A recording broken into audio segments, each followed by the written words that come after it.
tsaiko donina fa tô mandoro anaty oditsita nefa ndraindra tô mankarary fo le fetsika ho indraindray za tsy matanty le mahitanao adalaino jano marary ando nefa menatra na niteny anao de ilaza fa hoe tiako enao sao de mba efa mana tompo laika ho fitidy sofy antefany ah nefa tsabaky fa tena milanao ne ao tiako fantatra fefatry nelanonaniry anao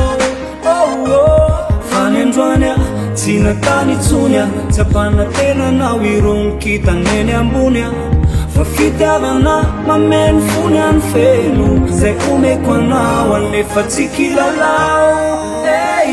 ka leo anarerany fa tsy avelako itsony mande anilanao antiky feorenomba masalame tsy ahitotrano na iodiny erakiny tany lay tsikinao mamiratra mitondra hazavane za mila hafanane enao le fazavane Zamila afanane ifela nenda sana no ni zavatunga yananao ine sad mampanantena no fa tiamtsalitsali anao zanya kanandro piainanao rehetra de fifalina ifela nanirano ka tiamila fila fa fifalina ka matokisenao fa za tiamitakano zanya lay foko my tempo anao reko miamafana lay feonao farana tô matamana tsy fity kilalao fa fity tena izy fity avy aminy fo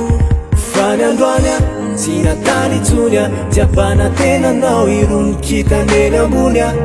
fa fitiavana mameno fony ano feno zay omeko anao aneka tsy kilalao